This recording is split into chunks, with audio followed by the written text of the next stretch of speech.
Saludos, bienvenidos a Mundo 2020. Hace 50 años, en su libro Las venas abiertas de América Latina, el escritor Eduardo Galeano decía: el subdesarrollo de la región no es una etapa del desarrollo, es su consecuencia. Este 13 de abril se cumplen 6 años de la muerte del escritor uruguayo y en el programa de hoy hablaremos sobre problemáticas de la región latinoamericana, algunas de ellas históricas que perduran en la actualidad. Como es habitual, el análisis estará a cargo del investigador Santiago Pérez, que conversará con Pavel Alemán, especialista del Centro de Investigaciones de Política Internacional. Adelante. Gracias, Adriana. Hay un tema clave que anima hoy la agenda latinoamericana, social, económica y política, que es el tema de la COVID. ¿Cómo tú ves los impactos que ha tenido la COVID en América Latina hasta la actualidad? Porque esto pica y se extiende, como decimos acá en el lenguaje coloquial. Bueno, Santiago, imagínate que la COVID ya tiene más de una ola en América Latina y es la región que concentra la mayor cantidad de personas que han dado positivo y una fracción importante de los fallecidos. Es una región donde efectivamente los sistemas de salud pública fueron muy golpeados por las políticas neoliberales. Es decir, en la medida en que el Estado destinó menos presupuesto para mantener la infraestructura, para mantener el personal capacitado y sobre todo para hacer compras públicas vinculadas con el tema de medicamentos, tecnología, respiradores, ahora la adquisición de la vacuna, ¿no?, de cualquiera de las variantes de vacuna que hay. De manera que la región en este momento presenta un panorama bastante sombrío y algunos países en particular, dado el nivel de descuido de sus gobiernos, pues simple y sencillamente van para peor. Mencionaste el tema del neoliberalismo, por lo general se asocia con las políticas económicas y recuerdo que siempre que se hablaba de la llamada crisis del progresismo, cuando cayeron las commodities, el precio de las materias primas y se generaron estos gobiernos como el de Macri en Argentina, Lenín Moreno dentro de Alianza País, pero que cambió súbitamente el curso hacia un neoliberalismo directo, o el caso del golpe de Estado en Bolivia, o un poco antes con Peña Nieto en México. Se ha demostrado que incluso antes de la COVID había una crisis fundamental del neoliberalismo. Yo creo que precisamente el tema de la COVID en el aspecto social está mostrando la desnudez de esto.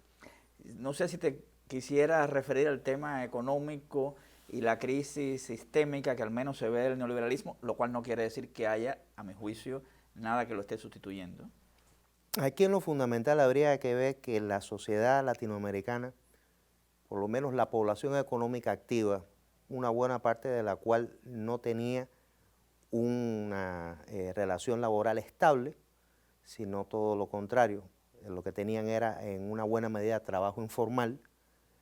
Al aparecer una pandemia de esta naturaleza que implica, lógicamente, no solo medidas de distanciamiento social, sino en algunos momentos restricciones de movilidad social muy importantes, pues simple y sencillamente no obtienen los ingresos diarios y por lo tanto no pueden generar el nivel de gastos necesarios en el entorno familiar, ¿no?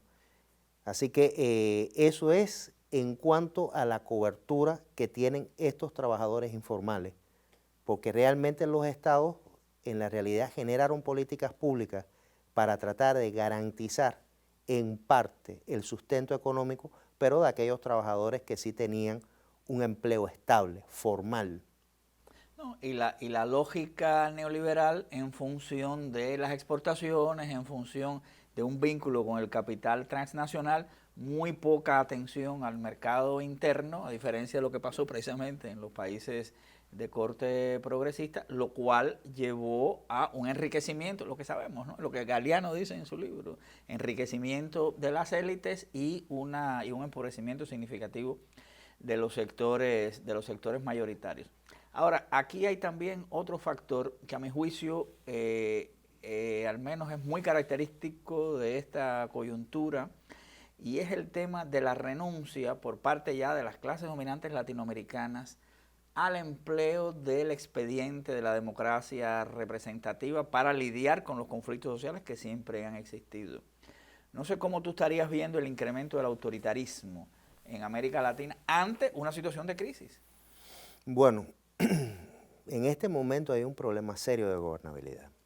Es decir, estamos hablando de sociedades que están bajo el estrés de la pandemia, que necesitan a su vez que se dé respuesta a sus demandas más elementales, y a su vez estamos ante la incapacidad de un conjunto de gobiernos de lidiar con estos problemas. De manera que no es extraño el uso de la fuerza por parte del Estado para tratar de controlar esa ansiedad que existe a nivel social.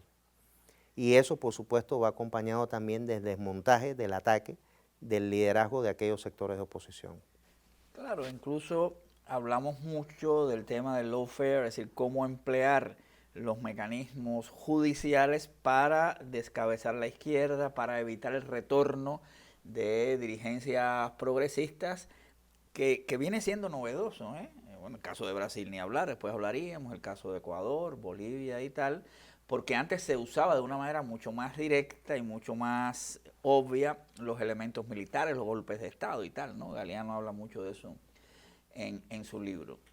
Hay de todos modos un cambio, Pavel, que sí quisiera abordar contigo, al menos tu percepción del tema, con relación a las diferencias entre Trump y Biden, porque Estados Unidos, querramos o no, es un actor interno en América Latina. No sé qué comentarios tú tengas un poco para cerrar esta parte, ¿no?, de tendencias generales en la actualidad latinoamericana de lo que representaría Biden, digamos, ¿no? Yo quisiera recordar solamente tres cuestiones esenciales. La primera es el retorno de Estados Unidos al Acuerdo de París. Es decir, el tema del cambio climático es algo que impacta profundamente en la región, particularmente en los países de carácter insular, de naturaleza insular. El Caribe, básicamente, ¿no? El Caribe, básicamente, pero también recordemos que hay zonas bajas en países continentales. La segunda cuestión que quiero recordar es el tema migratorio. Es decir, volver a tomar algunas políticas para incluir a migrantes con carácter ilegal en Estados Unidos. Eso también refiere a un cierto cambio, un cierto matiz.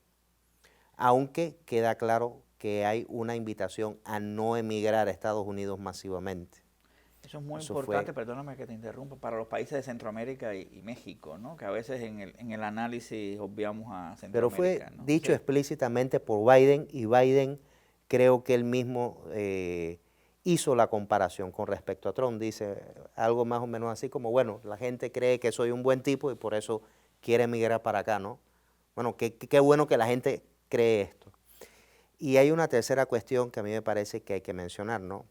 En la misma medida en que efectivamente hay, vamos a decir que matices, algunos cambios, pero al presente no se observa todavía un cambio de postura, por ejemplo, con respecto a Venezuela.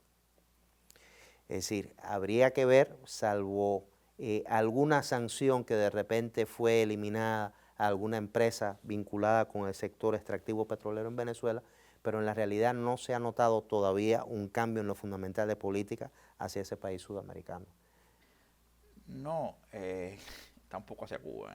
Bueno, Claro. esto no es un tema sobre Cuba, lo hemos tratado varias veces en el programa, pero lo cierto es que siguen reconociendo a Guaidó, no han quitado absolutamente ni una pieza del bloqueo, no solo el existente estructural, sino el que Trump le adicionó, es parte de... Vamos a ver. Aquí yo pienso, y tú que eres un especialista también en temas globales, el tema sería precisamente cuáles son las prioridades en materia de políticas públicas y en ese conjunto en materia de política exterior del gobierno de Biden, ¿no?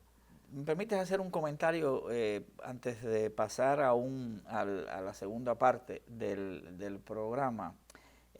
Hay muchos elementos de la política hacia América Latina que tienen que ver con demandas internas en Estados Unidos. Por ejemplo, el tema migratorio tiene que ver, y el tema de acabar con la discriminación. ¿Te acuerdas que Trump digo que los musulmanes no podían entrar a Estados Unidos y tal, Claro. tiene que ver con los cambios internos en Estados Unidos, porque muchos latinos apoyaron a Biden. El tema de la discriminación tiene que ver también con los afro-norteamericanos, con la gente de diversidad racial y que están presionando. Sin embargo, me llama la atención, lo voy a decir de una manera así poco diplomática, el poco activismo que yo veo en la política de Estados Unidos hacia América Latina de los llamados sectores progresistas norteamericanos. ¿Cómo tú puedes defender temas de igualdad en Estados Unidos y no criticar o no lanzarte de una manera activa a lo mismo que esta política está generando en América Latina? No sé si quieres meterte en ese debate. Es una pregunta compleja y yo pienso que eso es algo que amerita un programa, solamente eso. Está claro, está bien. Ahora, mi pregunta no fue diplomática, la salida tuya es diplomática. Sí quiero recordar algo y que me parece que es motivo de interés, ¿no? En este caso, el todavía no aceptado, pero sí nominado al cargo de subsecretario de Estado para el hemisferio occidental, que pertenece a la comunidad afroestadounidense, que además tiene experiencia en la región. Su misión diplomática ha sido en varios países de la región, lo mismo en Perú, que en Colombia, que en México, ha estado también en Centroamérica, ha atendido el Caribe insular, es un diplomático de carrera, es parte de la burocracia del Departamento de Estado, y da la idea por los temas que ha trabajado los temas de narcotráfico, ha trabajado los temas de seguridad, los temas de migración, da la idea de que están buscando a alguien competente, preparado, con un vínculo anterior ya con la región, es decir, que conoce a la región, pero a su vez que esos temas van a ser los temas prioritarios probablemente en la agenda de política exterior de Estados Unidos hacia el hemisferio occidental. Bueno, Pablo, ¿qué te parece? Vamos a una pausa y enseguida volvemos.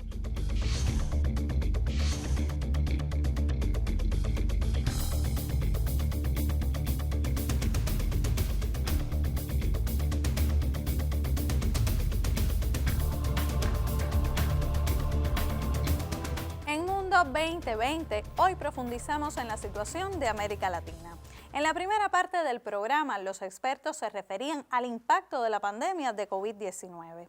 Según la Organización Internacional del Trabajo, unos 26 millones de latinoamericanos quedaron sin empleo en 2020. La entidad advierte que el 2021 comenzó con un panorama complejo y agravado. En Brasil, por ejemplo, la crisis sanitaria alcanza grandes proporciones, entre otras cuestiones por la incapacidad del presidente Jair Bolsonaro de manejar la situación. Allí también existe un escenario político complejo. Recientemente, tras la renuncia del canciller y del ministro de Defensa, el mandatario sustituyó de una vez 6 ministros. La inestabilidad se extiende a otras naciones. En Perú, por ejemplo, las recientes elecciones pusieron en evidencia la fragmentación política. Hace 50 años, en su libro Las venas abiertas de América Latina, el escritor uruguayo Eduardo Galeano, a quien recordamos hoy, calificó a esta como una región perdedora. ¿Sigue siendo así? ¿Será posible revertir ese esquema de subdesarrollo del cual habla el autor? Sobre esos y otros temas continúa el diálogo aquí en Mundo 2020. Gracias, Adriana. Adriana mencionó el tema Brasil. Yo creo que Brasil, que es casi la mitad de América Latina, es fundamental. No es solo la renuncia o que Bolsonaro haya sacado de pronto así a 6 ministros, eso es una crisis política tremenda. Es también la exculpación de Lula y que se puede presentar y todo el proceso que inevitablemente por su carisma va a tener. ¿Cómo tú verías, Pavel, la posible evolución de la situación en Brasil? Bueno, o las causas de esta crisis, ¿no? Yo creo que has comentado muy en síntesis cuáles son las líneas fundamentales que en el futuro vamos a ver en Brasil. Efectivamente, Brasil es un país con una profunda crisis política. Una profunda crisis política que se ha generado y agravado extraordinariamente, no solo por la incapacidad de gestionar la crisis sanitaria de la pandemia del coronavirus, sino además por la manera en que el presidente Bolsonaro ha interactuado con otras instituciones. Y recordemos que hay una relación De hecho, él proviene de las Fuerzas Armadas, es un ex capitán de las Fuerzas Armadas. Capitán nada más. Sí, pero proviene de esa formación. Hay una relación con las Fuerzas Armadas y la crisis más grave se ha expresado precisamente en esa relación por el nivel de involucramiento que él le ha querido dar a las Fuerzas Armadas en la política brasileña y que a su vez las Fuerzas Armadas entienden que pudiera lesionar su imagen pública. Entonces, aquí es donde viene precisamente la renuncia del ministro de Defensa, la renuncia de los mandos fundamentales de las Fuerzas Armadas brasileñas, de las tres armas. Es decir, lo que estamos viendo es eso, una crisis profunda. Ahí quizás uno de los enigmas a ver va a ser el nivel de movilización de los movimientos sociales que en su momento fueron capitalizados por el PT. Estuvo el PT en el poder 12 años y habría que ver qué posibilidades tendría la izquierda, si finalmente es encabezada por el expresidente Lula, de generar posibles alternativas. Tú mencionaste el tema de las Fuerzas Armadas, hemos mencionado el tema del autoritarismo. Hay un país del cual se habla poco, pero yo creo que es el campeón del autoritarismo y del autoritarismo en América Latina, que es Colombia. No sé cómo tú estarías viendo en esta lógica de cuáles serían las correlaciones de fuerza en América Latina, posibles evoluciones de la situación colombiana. Bueno, en Colombia, por lo pronto, la figura central, quizás que está vinculada a todos los procesos conservadores de la política, es precisamente Álvaro Uribe. Ahora, independientemente de ello, a mí me parece que las fuerzas progresistas, con una formación o con una vocación desde la izquierda, desde una izquierda diversa, tienen mayores posibilidades de ganar espacio en la política colombiana. Y eso implica, entre otras cosas, que cualquiera que fuera el cambio de gobierno en Colombia tiene que ser un gobierno que se vuelva a comprometer nuevamente con los actores políticos y armados en Colombia para viabilizar una salida pacífica a su conflicto. Pavel, respecto al tema Colombia, un punto. Yo creo que lo que estamos viendo de las acciones militares de los paramilitares colombianos, de los mercenarios y evidentemente en las Fuerzas Armadas detrás en la frontera con Venezuela, lleva a un escenario de incremento de la violencia en Colombia y esto puede dar al traste con un eventual desarrollo más o menos democrático en Colombia, ¿no? No sé tu apreciación sobre ese tema. Bueno, yo pienso que aquí también hay que ver cuáles son los intereses de la clase política y qué es lo que ellos entienden que son sus prioridades y necesidades. En algún momento la clase política colombiana ha tratado de favorecer procesos de diálogo encaminados al desarme de los movimientos armados precisamente para garantizar un entorno estable que permita entonces aumentar la inversión extranjera y de márgenes de gobernabilidad. Ahora, lo que nosotros estamos viendo en estos días, probablemente lo veremos así en el futuro, porque es una historia que viene de antaño, es el trasvase que hay, ¿no?, en la frontera colombo-venezolana, que es una frontera extendida, que es una frontera porosa y por la que transita o ha transitado desde hace mucho tiempo narcotraficantes, movimientos armados de la insurgencia colombiana, paramilitares, etcétera, etcétera. Es decir, que es un desafío para la seguridad de Venezuela. No, y tiene que ver con la decisión final que tome la administración Biden respecto a Venezuela, donde Colombia es una pieza clave. Ahora, el tema de los desmontajes de estos gobiernos que llegaron al poder de Yanine Áñez después del golpe de Estado a Evo, el de Lenín Moreno con la traición a Correa, la crisis que hay en la gran, digamos, luminaria del neoliberalismo latinoamericano, que es Perú, o la crisis del sistema político chileno. Un poco la cuestión andina, ¿no? Tú eres un gran experto, yo diría que de los mejores en Cuba. ¿Cómo tú ves las posibilidades, digamos, de opciones? De hecho, ya lo hemos visto, ¿no?, en Bolivia, de llegada al poder de sectores que no van a ser igual que antes durante los movimientos progresistas que llegaron al poder, pero sí cambios diferentes, ¿no? Claro. Imagínate, tenemos una región, países con políticas económicas desastrosas que han creado una brecha social inmensa, agravada por la pandemia del coronavirus, y lógicamente eso impacta a la política e impacta la elección de los gobiernos. Mira Perú, el Sí. nivel de fragmentación es espectacular. Lo vimos en Bolivia, obviamente esto de alguna manera va a tener su influencia en el Ecuador y en Perú. En el caso del Perú, con un relativo ascenso de la izquierda, no quiere decir esto que llegue a la presidencia, pero va a tener un ascenso. En el caso de Chile, Déjame también... un comentario rápido sobre Perú. Sí. Yo creo que es la crisis total del sistema político donde aparentemente tuvo un desarrollo exitoso el neoliberalismo en términos de desarrollo económico, sin embargo, difícilmente haya fuerza que coja más de un 20 o un 30%. Bueno, ¿no? estamos hablando de una política muy fragmentada, donde los partidos tradicionales aún juegan determinado rol, sobre todo los socialcristianos.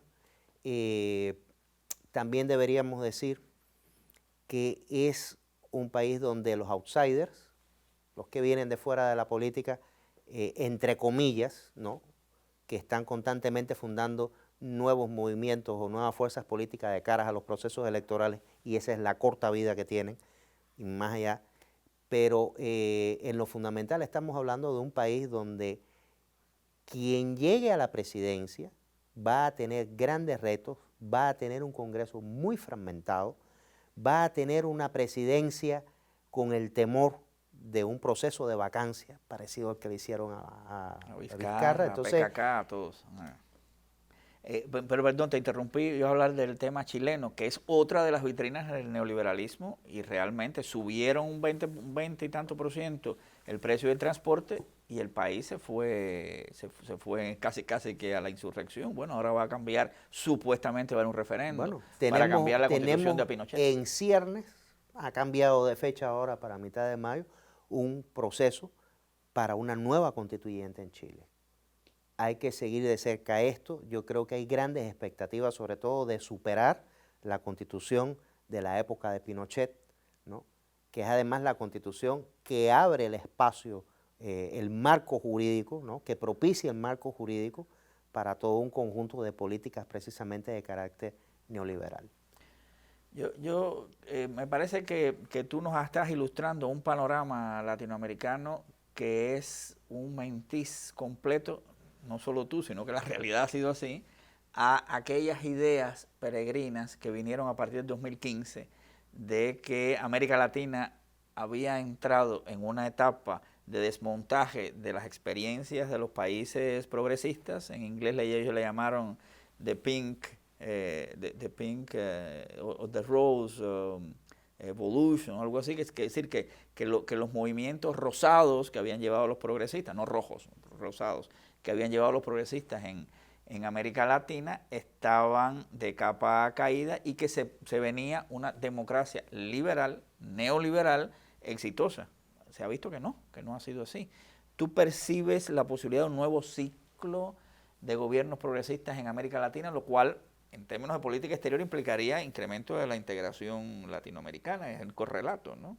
Bueno, antes incluso de que Scioli perdiera aquellas elecciones en Argentina, yo diría que como 3 o 4 meses antes habíamos hecho ya la alerta de que se iba a producir un conjunto de cambios políticos en América Latina. Sería bueno decir que la política no es una cuestión estática, es decir, no es un proceso bien dinámico. Y cada cual tiene su característica. Donde hay característica. también alternancias políticas, ¿no? Es decir, quien hace gobierno sufre el desgaste de la política mucho más que la oposición. Ahora, no sería tan afortunado entrar en el debate de si hay o no hay ciclo. Yo más bien diría que hay experiencias interesantes de gobierno en América Latina en las que participan fuerzas progresistas. Diría que hay una acumulación de fuerzas sociales y políticas en la región, independientemente de si se conserve el gobierno o no.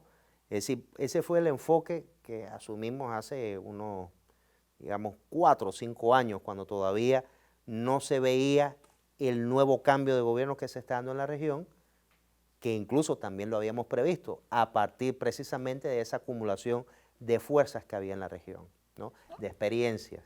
Que los movimientos sociales tienen experiencia, no en balde se han dado todas las situaciones que se han dado, no en balde ha habido un nivel de movilización y de participación, y se conoce qué es lo que trae para América Latina el neoliberalismo, lo cual ha sido sumamente agudizado por, Ahora, lo por que la pandemia. para mantenerse en el gobierno va a haber que consolidar un grupo de cuestiones y va a haber que ser osado en política, es decir, no quedarse a medias. Está claro, sí, son muchos retos y vamos a dejar el tema de la integración latinoamericana, la posible, para futuros programas. El tema pendiente de la integración. Correcto. Muchas gracias, Pablo.